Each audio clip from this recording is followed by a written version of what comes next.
Shamballa, land of advanced beings.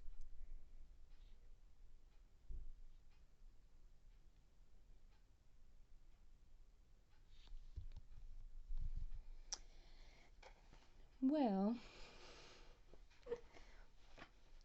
I'm going to be reading the chapter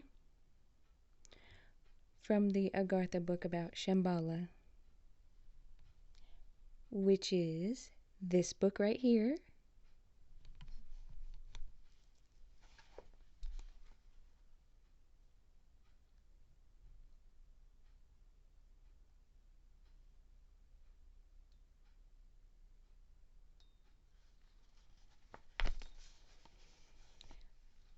On page 83, here we have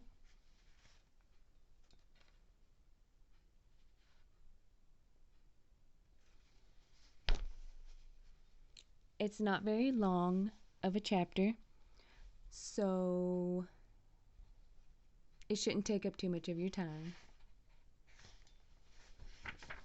It's only like a few pages long.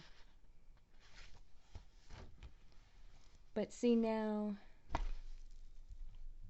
Shamballa is the capital city of Agartha. Now, the center of Earth is a star sun, which is also the heart, the soul, the brain of Mother Earth, the center of it all. And it's also like in a way, like a portal, like another, I think it's like all the dimensions combined together, or a lot of different dimensions combined together in this star sun.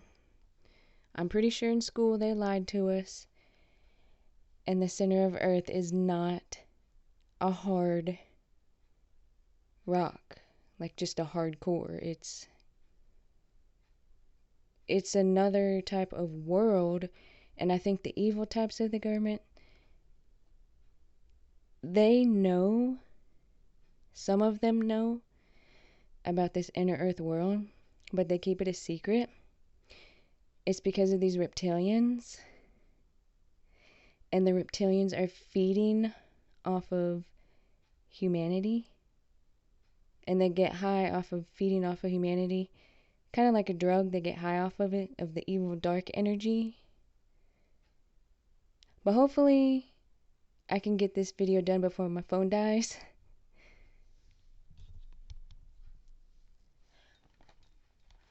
So here I go with reading this chapter of Shamballa. Okay.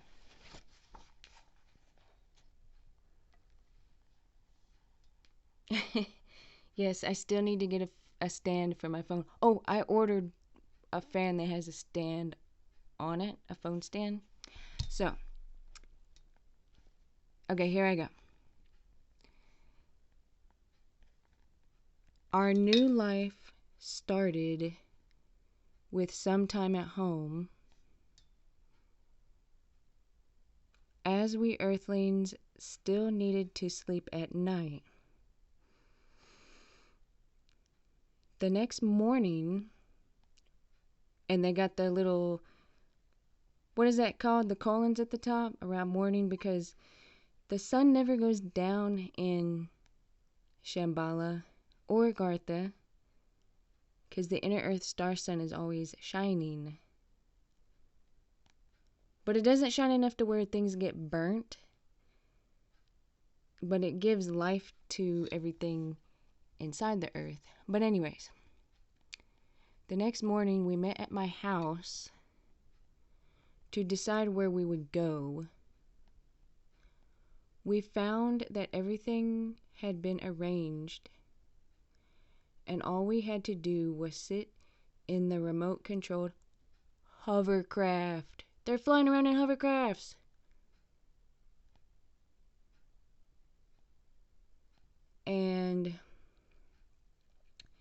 It was pre-programmed. And there was a big surprise. Manuel knocked on my door early. "I have your guide with me," he remarked. "Tim, you know Telos well, but this guide knows the whole of Agartha." A grinning young woman appeared. It was Cecilia. Of course, he likes Cecilia. "I hope you don't mind if I'm your guide." She smiled calmly and held out her hand, which I took. Dang, where was I at? It felt like a butterfly wing in my earthly paw, and I shivered with happiness. Outside, the members of our small group had gathered. Grandmother hugged Cecilia, who welcomed her. Edmund and Lex. Fuck, I gotta get a drink of water, damn it. I really do gotta get some water. I'm about to die. Dang water. Dang having to live. But for real, I'm sure you guys can wait a minute while I get a drink. So I'm about to get some water before I cough the whole time.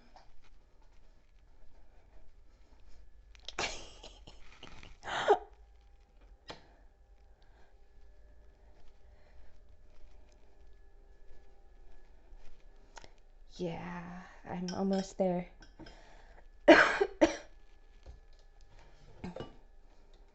Living is hard. Oh my god. It's really, really hard. That's what she said. Hee hee.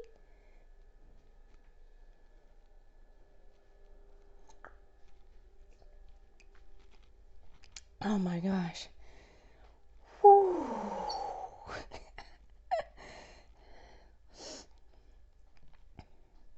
Feels like I'm an angel stuck in a human's body. That's like, oh my god, these reptilians. They're controlling all this bullshit. Feeding off of us.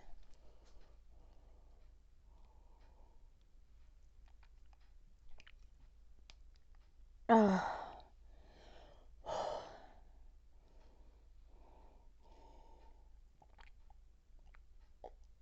Oh, I put a copper and crystal in my water to try to give it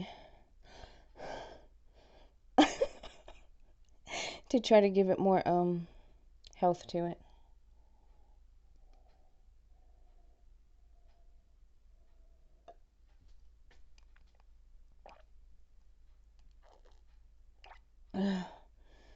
Dang.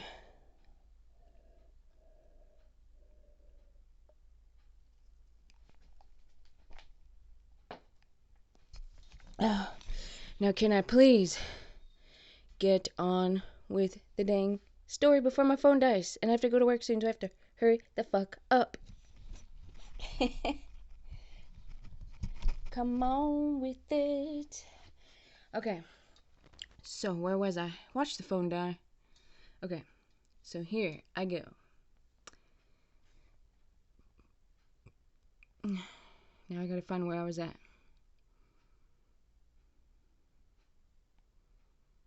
I'll just start right here, where I was already at.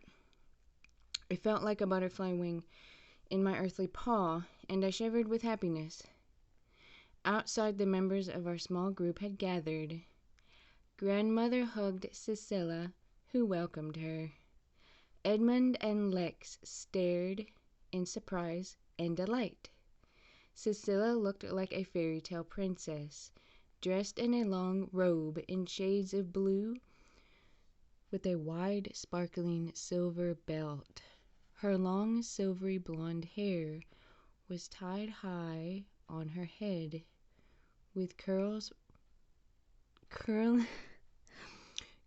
strands falling to her neck. She was preternaturally beautiful. I will explain each place in your own language, she said. In fluent English, please get into the hovercraft. What about the children? Exclaimed grandmother. They were taken asleep to the place in Porthalagos where they will stay. Now let me pause it right there. So Porthalagos is a gigantic library inside the earth.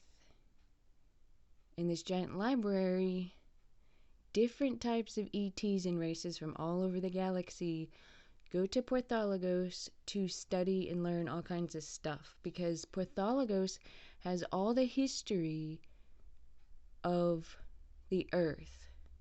Maybe possibly the universe too, maybe, but it's got all the history of Earth that ever happened.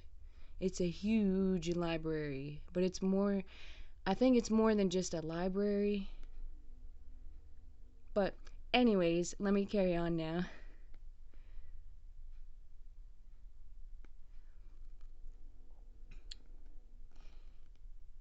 Rest assured, they will be fed and watered, and there will be no lack of games, dancing, and stories for them. Titch, Big, and Black. Fuck, my phone's about to die. Oh my god. Let me hook up the power bank to the phone before it dies. Oh my god. So many things are so freaking irritating. Oh, fuck my life. Let me get the power bank. Fuck. Come on. Give me just a minute. Hopefully it won't die on me. Oh my gosh. Hold on.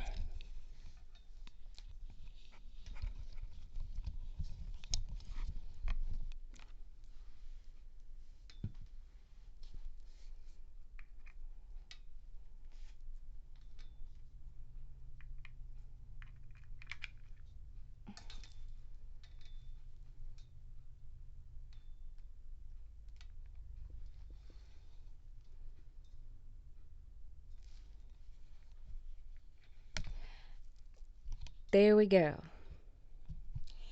And now, of course, I need more freaking water. Isn't that great?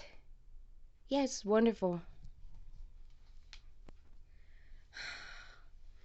Let me find the water.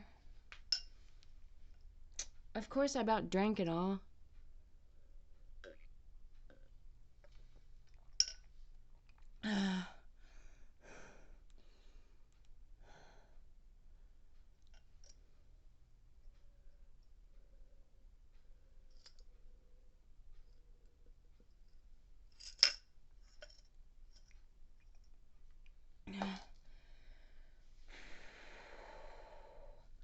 Okay, can we please continue on? That would be nice. And then, of course, I drop the mic.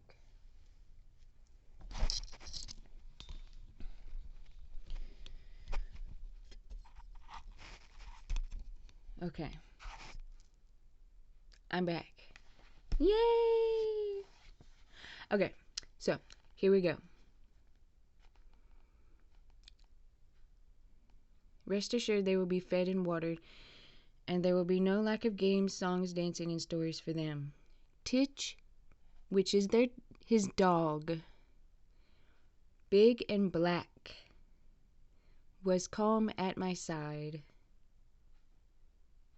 His gaze on our fair guide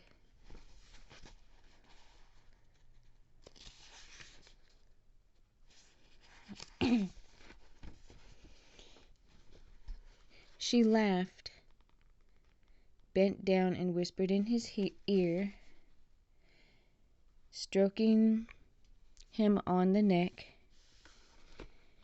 He answered with a typical Titch sigh and licked her hand. Then he lay down, awaiting my command. There was room for all of us in the vehicle.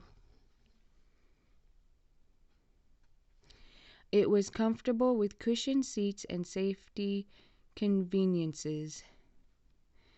Cecilia sat next to grandmother, and I had to be content with Titch as my partner. We took off gently and slowly at first, above the roofless houses. Now, these people in Agartha are living in houses that don't have roofs because it never rains in Agartha or Shamballa. And also, the roofless, I'm pausing the story for a second. The roofless houses, a lot of them are made out of gemstones and diamonds. And the roundness of the house helps clean the house. It suctions the dust out. And it also connects them more with nature, like how we need to be connected with nature.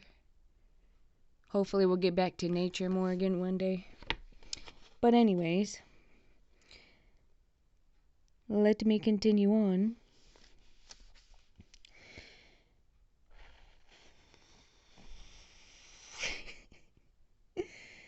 And then we took off gently and slowly at first above the roofless houses, and then over a foaming sea, with the distant horizon as our only view. Grandmother and Cecilia talked eagerly together, while Titch and I slumbered. I only hope I didn't snore as loudly as he did. The distant horizon approached rapidly, and soon we could distinguish lush vegetation and a wide band across the strip of land we were passing. We came in to land in the middle of all the greenery. Titch, still hazy with sleep, sat up and growled. He had a special growl ending in a yelp, which I like to think is an expression of contentment. There were plenty of trees there, and he jumped out the hovercraft in a kangaroo bound as soon as I released him from the safety harness. There are numerous groves of trees in this country which are landing places, Cecilia told us. They all lead somewhere, so we're going to see where this one leads.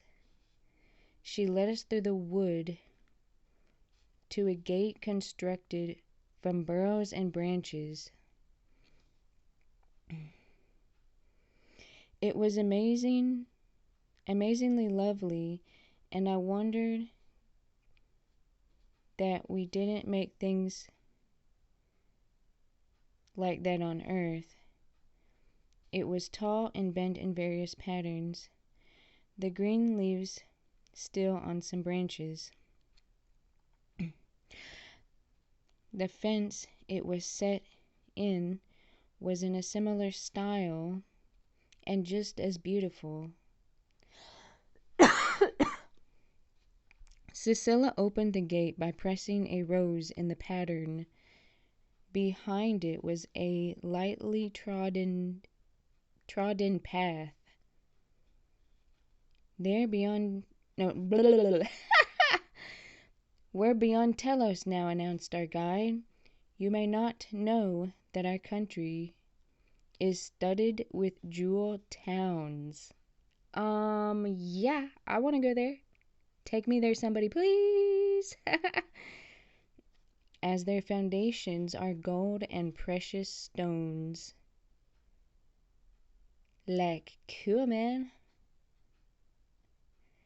Down the ages, further back than you can imagine, we have mined and used the riches of the rocks. This humble path leads to our capital city, Shamballa.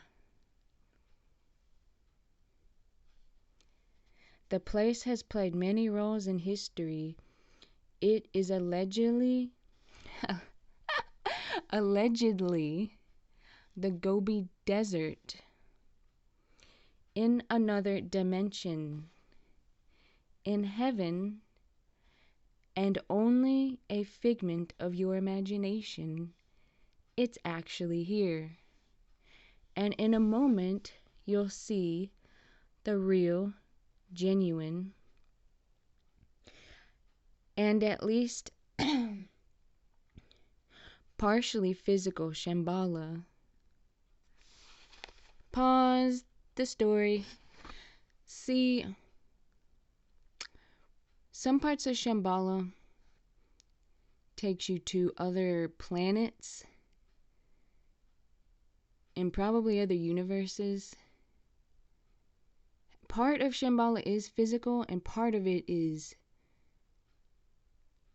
Shambhala you can only reach it when you are in your ethereal form, when you're not in your human body.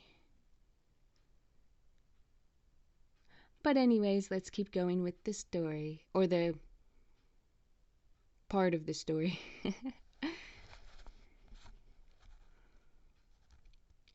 The dense forest and unassuming path disappeared.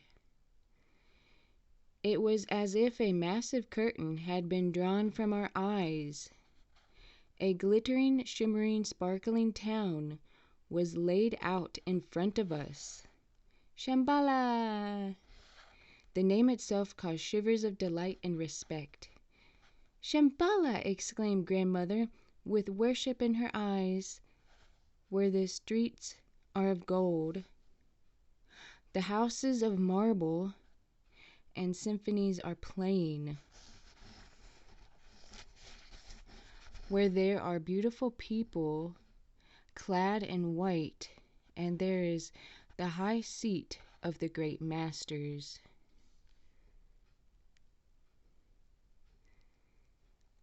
Do you mean that we're really there? We are, boomed Saint Germain's happy voice. He wasn't with us in the hovercraft, so I don't know where he came from. You'll soon see. Emily, I know this town well. Paris doesn't compare. He had hardly finished speaking when we felt firm ground beneath our feet. Grandmother's exclamation was no exaggeration. We were walking on a golden street. But our feet didn't touch the ignats. Pause. So they were floating off the ground in Shamballa.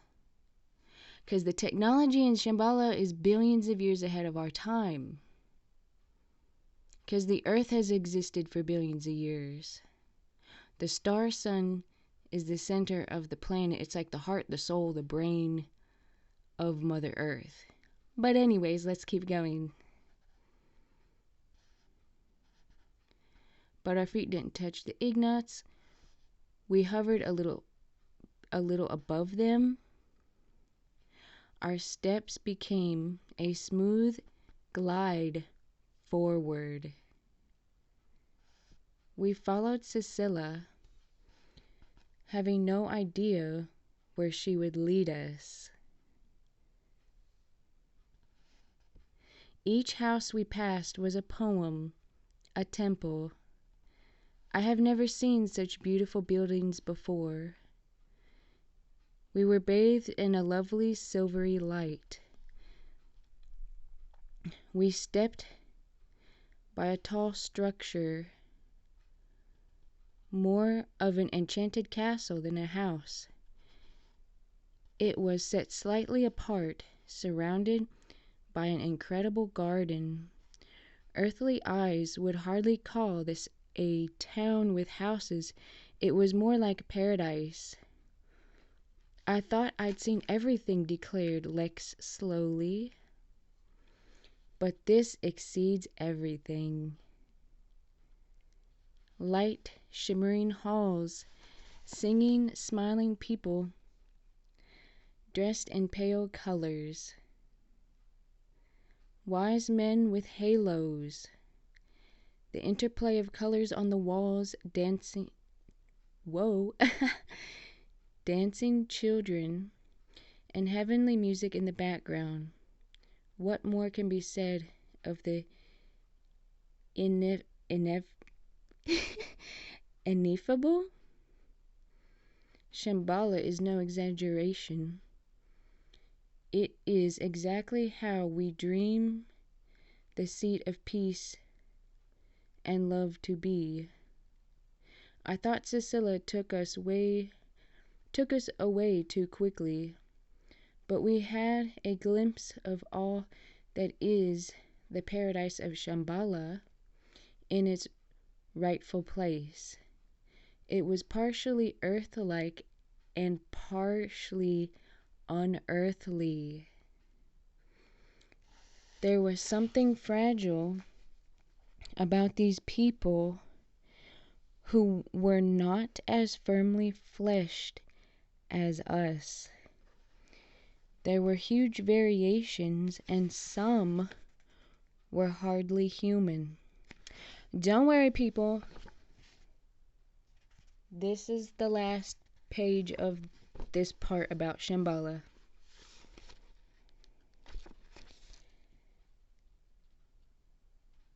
Shamballa is a vast place with many races and different types of beings. They all had one thing in common: love of the highest source and of others. The power of love flowed through this place, filling our hearts with such happiness that it nearly hurt. I glanced at Cecilia, and she returned my look. In that moment, the love between us, which had kept a discreet distance, finally came to the fore. She came to me, and I embraced her,